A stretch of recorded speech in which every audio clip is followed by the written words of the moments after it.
Hello, સ્વાગત છે તમારું આપણી યુટ્યુબ ચેનલ ટોપર્સ ફેક્ટરીની અંદર. તો આજે આપણી સાથે છે સૌથી સ્પેશિયલ ગેસ્ટ યાના પટેલ, જે છે પ્રમુખ સ્વામી મેડિકલ કોલેજ આણંદથી. તો કેમ છો યાના? બસ મજામાં. સૌથી પહેલા હું તમને થેન્ક યુ કહીશ કે તમે તમારા આટલા હેક્ટિક શેડ્યુલમાંથી ટાઈમ કાઢીને તમારા જુનિયર્સ માટે આ રીતે ઇન્ટરવ્યુ આપો છો. તો સૌથી પહેલા thank you very much. Okay, હું ફ્રી છું. તમને ખબર ના હોય તો હું તમને કહી દઈશ કે ડોક્ટર યાના અત્યારે ઇન્ટર્નશિપ કરી રહ્યા છે પ્રમુખ સ્વામી મેડિકલ કોલેજથી. તો તમને ખ્યાલ હોય તો ઇન્ટર્નશિપની અંદર ટાઈમ આ રીતે નીકાળીને આ રીતે ઇન્ટરવ્યુ આપવું બહુ અઘરું છે. તો પણ એમને ટાઈમ આપ્યો છે, થેન્ક યુ વેરી મચ. તો સૌથી પહેલા આપણે વાત કરીશું ફી સ્ટ્રક્ચરની. તો તમારી કોલેજની અંદર અત્યારે કેટલી ફીસ છે? એટલે અમારા જે 2024 બેચ છે ને એમની તો ઓછી હતી, બટ અત્યારે નવા મેં કાઢ્યા છે કે અત્યારની ફી શું છે, વિચ ઇઝ ગવર્મેન્ટ કોટાની 11.2 છે. ઓકે. અને મેનેજમેન્ટ કોટાની ખાસી છે, 22.3 lakhs. ઓકે. મારા ખ્યાલથી તમારું જ્યારે એડમિશન થયું છે ત્યારે મેનેજમેન્ટ કોટામાં 16 હા, આસપાસ હતું કદાચ? અમારી બેચની ઘણી ઓછી 8 lakhs હતી જીક્યુમાં અને 16 સમથિંગ અરાઉન્ડ એમક્યુમાં હતી. Okay okay. એક્સ્ટ્રા ડિપોઝિટ વગેરે કંઈ હોય છે તમારી કોલેજની અંદર? એક્સ્ટ્રા ડિપોઝિટ જેવું કંઈ નહીં હોતું, but you do have to pay development fee, library fee, caution fee ને એવું બધું હોય છે. You okay. Want know the exact amount? If okay, so અમારી બેચ જે હતી અમે તો એટલી નથી ભરી, અમે ખાલી 5,000 ભરેલી લાઇબ્રેરી માટે and 1,000 each year we used to pay for university development fee. But અમારા juniors batch I am very shock, but એ લોકો બહુ બધું પે કરે છે. તો એ લોકો okay. University registration fee 2,000, then university development fee 5,000. This is a one-time thing. We used to pay it every year 1,000, but they are paying one time only 5,000. Okay. Then library caution money deposit, which is 2,500, but that's refundable. And university information system fee 5,000. I don't know what this is. Then transportation fee 13,500. They are paying total of 28,000 extra, like all of this shit. ઘણી બધી નવી વસ્તુઓ include કરીને ખાલી એમનો પૈસા લઈ રહ્યા છે, મને એવું લાગે. ઓકે. હોસ્ટેલ ફીસ શું છે? હોસ્ટેલ ફી અમારી બે હોસ્ટેલ્સ છે, નોન એસી હોસ્ટેલ અને એસી હોસ્ટેલ. નોન એસીમાં 80,000 ફી છે અને એસીમાં 1,15,000. ઓકે. અને મેસ ઇન્ક્લુડેડ છે કે પછી? મેસ ફી, હોસ્ટેલ ફી ઇન્ક્લુડેડ છે, બટ આમાં એક જ પ્રોબ્લેમ છે કે you have to take both. મતલબ you can't be like I'm gonna live in hostel but then I don't want to include the mess fee. તમારે બે લેવું જ પડે છે. We have fought with the management multiple times, but કઈ આવ્યું નથી રિઝલ્ટ એનું. અહીંયા અમારી જગ્યા પણ એવું છે, અહીંયા પણ એવું છે. કમ્પલસરી પડે છે. ઓકે, હવે આપણે થોડીક વાત કરીએ હોસ્ટેલની ફેસિલિટી વગેરે શું છે, એટલે રૂમ શેરિંગ કેટલા સ્ટુડન્ટ પર હોય છે અને એસી છે, નોન એસી, શું એની અલગ ફેસિલિટી છે? તો ફર્સ્ટ યરમાં you have to stay in the old hostel which is the non AC hostel. એમાં એક રૂમમાં 4 બેડ છે અને કોમન વોશરૂમ્સ છે. અને એ હોસ્ટેલ ઘણી જૂની છે, મતલબ ત્યાં રહેવું મતલબ સારી મેમરીઝ છે, બટ એ હોસ્ટેલ થોડીક છે, બહુ ઓલ્ડ છે. જે નવી છે સેકન્ડ યર થી there is a good hostel, AC hostel છે, ત્યાં તમારું પ્રાઇવેટ વોશરૂમ બી છે અને ત્યાં 3 લોકો રહે છે એક રૂમમાં. અને પ્રોપર હોસ્ટેલ છે, like you have your own study table, a wardrobe, attach washroom, a pantry area. તે તમારા હોસ્ટેલ રૂમની અંદર એક કિચન એરિયા એમને અલોટ કર્યો છે અને ઓલ્સો ઈચ ફ્લોર પર એમને એક કિચન ખાવાનું બનાવવા માટે એક પેન્ટ્રી એરિયા અલગથી પણ આપ્યો છે એમાં. તો that hostel is actually very neat and clean and tidy, very good. જે તમારી ઓલ્ડ હોસ્ટેલ છે એની અંદર એક ફ્લોર પર કેટલા વોશરૂમ વગેરે છે, થોડું જણાવશો?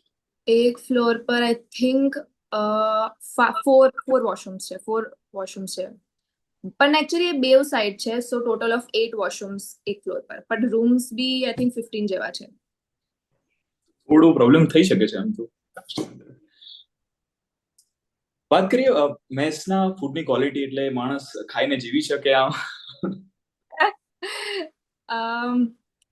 એડિબલ છે food, I am not saying that, but તમે below average food you can eat it એક દિવસ 2 દિવસ, પછી તમને 5 વર્ષ બિલો એવરેજ ફૂડ ખાવાનું થાય તો you want be able to it it.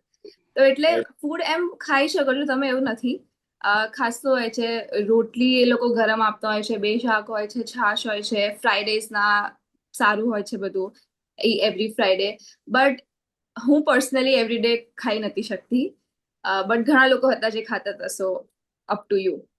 આણંદમાં તો છો તો પછી તમને મેસનું ખાવાની ઈચ્છા જ ના થાય. બહાર એટલી સારી સારી જગ્યાઓ છે આણંદની અંદર ખાવા. ઓકે. અમદાવાદમાં રહીને તમે ક્યાં આણંદની વાત કરો છો? નહીં, મને ખ્યાલ છે, એટલે આણંદની અંદર હું ઘણી વાર આવ્યો છું, તો મને ખ્યાલ છે એમ કેટલી કે સારી. અમદાવાદમાં ઓર સારી છે, લાઈક ધેટ. હું એ અમદાવાદની તો જ છું. છે જ. ઓકે. વાત કરીએ આપણે હોસ્ટેલની ટાઈમિંગ શું છે, સેફટી વગેરે શું છે, ગર્લ્સ અને બોયઝ બંને માટે? હોસ્ટેલમાં બોયઝમાં તો બહાર જાઓ ક્યારે બી આવો 1-2 વાગે, નો વન કેસ. ગર્લ્સમાં 10 વાગ્યાનું રૂલ છે, 10 વાગે you have to come in the hostel. But એમાં એવું છે કે તમે હવે લાઇબ્રેરી જતા, કેમ કે લાઇબ્રેરી અમારી કેમ્પસમાં જ છે અને 100-200 મીટર્સ દૂર છે, તો લાઇબ્રેરી જતા હોય તો તમે 12 વાગે આવી શકો છો. But okay. ના હવે એ લોકો ઓર સ્ટ્રિક્ટ કરે છે, પછી લાઇબ્રેરીમાં ચેક કરે છે કે તમે ત્યાંથી પંચ આઉટ કર્યું, એ બધું. તો અમારા ટાઈમે નહોતું, બટ હવે આ બધું રિસેન્ટલી 1-2 વર્ષમાં થયું છે. Good good. વાત કરીએ આપણે એકેડમિક્સની, તો ફેકલ્ટીની ક્વોલિટી કેવી છે, લેક્ચર હોલ્સ કેટલા છે, કેવા છે, ફેસિલિટી વગેરે કેવી છે? લેક્ચરર્સ 4 છે હરેક યર માટે એક એક. એન્ડ ફેકલ્ટીઝ તો સારી છે, એકચ્યુઅલી જેન્યુઅનલી સારી છે.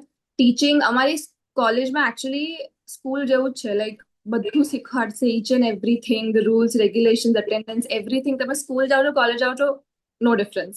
અટેન્ડન્સનું મેં ઘણા કિસ્સા સાંભળ્યા છે કે બહુ થોડું સ્ટ્રિક્ટ વધારે પડતું છે. Attendance is very strict. Matlab, it's like I'm 21-year-old, an adult, and you are putting me on this. તો મતલબ એનું છે થોડું વધારે પડતું સ્ટ્રિક્ટ છે. If you don't get, I think અમે ક્યારે સેકન્ડ યરમાં હતા ત્યારે all of a sudden there was this rule that if you don't have 75 attendance in theory and 80% in practical, you don't qualify for unis and you directly have to give supply. અને આ rule અમને ખબર પડી હતી prelims આપ્યા પછી, યુનિનો જે break હોય ને 1 મહિનાનો, એમાં. યા સો અટેન્ડન્સ થોડું, અને એના પછી પાછું થોડું લૂઝ થઈ ગયું, એ સેટિંગ કરી દેતા.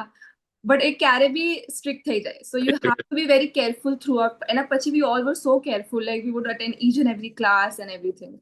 પણ આ કઈ રીતે પોસિબલ છે? રોજ તમે સવારે 9 વાગે જાઓ ને પછી 5 વાગ્યા સુધી અટેન્ડ કરો? આઈ સેડ ના, સ્કૂલ જ છે, સ્કૂલે જાઓ તમે, સેમ જ લાગશે.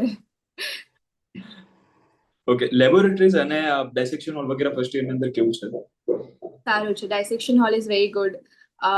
લેબોરેટરી ફેસિલિટીઝ બી છે, મતલબ બધું શીખવાડે પ્રોપર છે, એમાં એકેડેમિકમાં કંઈ કોમ્પ્રોમાઇઝ નથી થાય. કેમ્પસની વાત કરીએ તો પ્લેગ્રાઉન્ડ્સ વગેરે, સ્પોર્ટ્સ ફેસિલિટી કેવી છે? Yeah, I think one thing I'm actually proud of about my college is actually its campus. અમદાવાદની અંદર જ્યારે મેં એડમિશન લીધું હતું, હું બહુ બધા કેમ્પસ જોવા ગઈ હતી, કેમ કે I wanted to obviously stay in Ahmedabad. But એના જે કેમ્પસ હોય છે, બીકોઝ અમદાવાદ ઓબ્વિયસલી એમાં એટલી જગ્યા ના આપી શકે, બટ અમારું કેમ્પસ ઇટ્સ હ્યુજ, મતલબ ઇટ્સ હ્યુમંગસ, બહુ જ મોટું કેમ્પસ છે. Plus greenery is excellent and we also have ground for cricket, volleyball, basketball.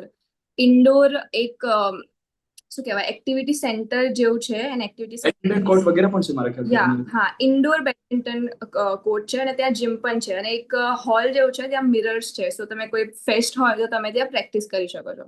Great great great, બહુ સરસ.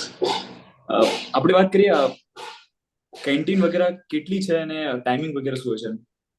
કેન્ટીન મેસના સિવાય 2 છે આઈ થિંક. હા, અને એક ત્રીજું હમણાં જસ્ટ ખુલ્યું છે 3-4 months પહેલા.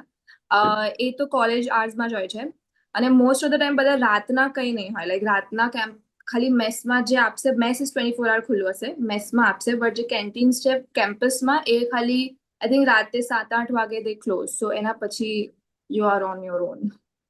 ઓકે. હોસ્પિટલની અંદર કોઈ અલગથી કેન્ટીન વગેરે કઈ છે પેશન્ટ માટે 24 hour ઓપન હોય છે? હા, કેન્ટીન નથી, બટ એમના ફૂડ સ્ટોલ્સ, મતલબ એ લોકો નાના નાના બનાવેલા છે, અને હા, એ ફરતા રહે હોસ્પિટલમાં. Okay okay okay. Gym, swimming pool વગેરે કઈ એડિશનલ ના, ફેસિલિટી છે? સ્વિમિંગ પુલ નથી, જીમ બી હા. ઓકે. અને એની અલગથી કોઈ ફીસ હોય છે કે? હા, આ બધાની અલગ. બેડમિન્ટન તમને રમવું હોય ઇન્ડોર, એની અલગથી ફી હોય છે. I think 700, but I am not sure, એવું કંઈ હોય છે. અને જીમની બી પર મંથ કે પછી? Per month. ઓકે. અને જીમની 1 yearની અરાઉન્ડ 5,000 to 5.5 એવું કંઈ હોય છે. બાકી જે બહારના સ્પોર્ટ છે, ક્રિકેટ, એમાં કંઈ ફી નથી. ઇન્ડોરના જે છે એની છે. હોસ્પિટલ્સ કેટલી છે અને પેશન્ટ ફ્લો વગેરે કેવું છે, થોડું સમજો. પેશન્ટ ફ્લો સારું છે, અમારી છે એમ private hospital, but there is government affiliation, તો બધા સ્કીમ્સ ને બધું ચાલતું હોય છે. અને એક આ છે લાઈક જનરલ હોસ્પિટલ જેવું, જ્યાં બધું આ ચાલતું હોય. એક છે પ્રિવિલેજ હોસ્પિટલ, તો એમાં પછી થોડા જેને સારી ઓર ફેસિલિટીઝ જોઈતી હોય, પ્રાઇવેટ રૂમ્સ ને એ બધું, તો એ પ્રિવિલેજ હોસ્પિટલમાં બી ચાલે. 2માં ડિવાઈડ કરી દીધી, ઓલ્ધો દે આર કનેક્ટેડ અંદરથી, બટ 2માં ડિવાઈડ છે અંદરથી. ઓકે. અને સ્ટુડન્ટ્સ માટે કોઈ અલગથી હોસ્પિટલ, જેમ કે કોઈ પ્રોબ્લેમ થઈ છે એમને હેલ્થ વગેરેની, તો એમના માટે ફ્રી છે ચેકઅપ વગેરેથી ના, લઈને? We get a Krupa card કરીને કે જેમાં તમને યરલી 5,000 સુધી તમે સ્પેન્ડ કરી શકો છો. ઓકે. બટ એમાં બી અંદર બહુ ટર્મ્સ એન્ડ કન્ડિશન્સ છે, સો એટલું નથી, બટ હા 5,000 પર મંથ જેવું હોય છે. બાકી you good. Have to pay everything જેવી તમારે કરાવવું હોય. ઓકે.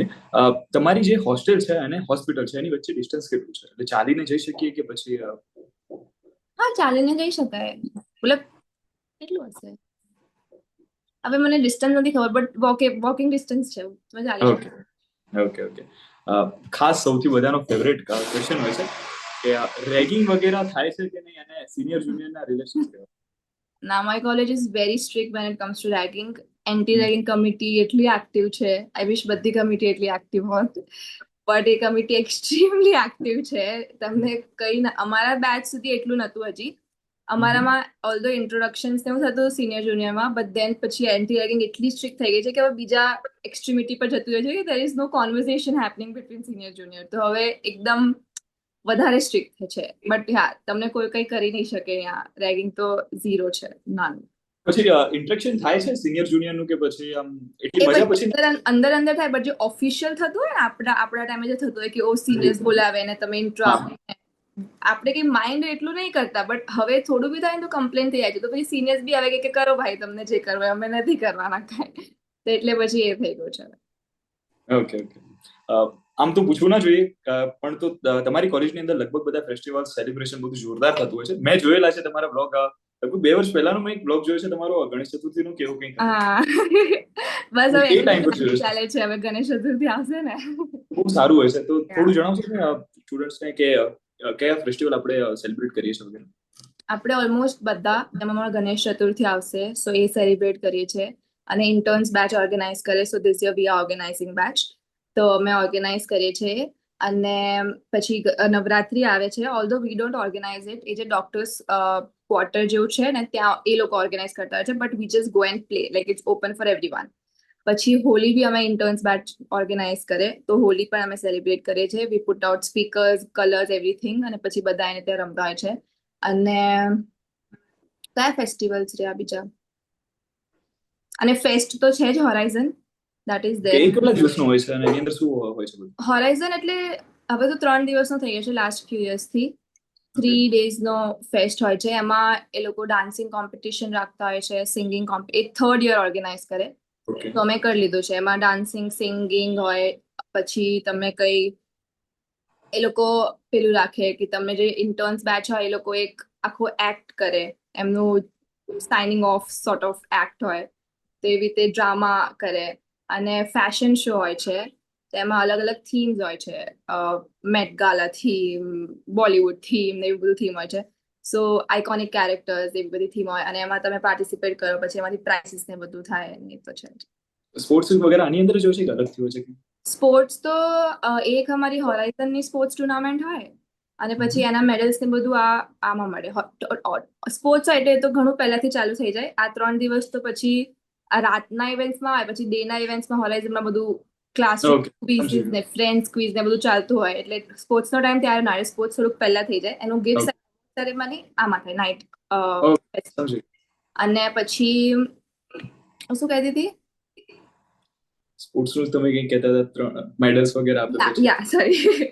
પછી એચ.એમ. પટેલ ટુર્નામેન્ટ બી હોય છે એક, તો એમાં બી એ બી સ્પોર્ટ્સનું હોય છે, એમાં બી સ્પોર્ટ્સ રમાવતા હોય છે. તો આવી રીતે I think 2 to 3 times yearly sports થાય છે. અને ફૂટબોલ માટે યુઝ્યુઅલી એ લોકો એક ટર્ફ છે બહાર, થોડુંક દૂર છે, તો ત્યાં આ બધું થતું હોય છે. ઓકે. ઓકે. તો સ્પોર્ટ્સ માટે જો કોઈને આવવું હોય તો તમારી કોલેજ બેસ્ટ ગણી શકાય? યા બધા સ્પોર્ટ્સ એન્થુ છે. ઓકે. હવે ફાઇનલી તમારા જુનિયર્સ માટે તમારે કંઈ કહેવું હોય કે પછી તમારું આખું MBBS ની અંદરથી તમને કંઈ લાગ્યું, સમરી કંઈ આપવી હોય તો તમે આપી શકો છો. College life is something you will enjoy it.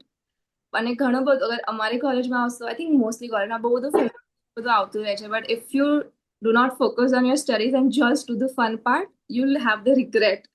So don't live in that guilt. Primarily, your focus should be studies, but at the same time, give time to the fun activities as well. There is this balance that you have to maintain, and if you move in either direction, it's just not gonna work for you.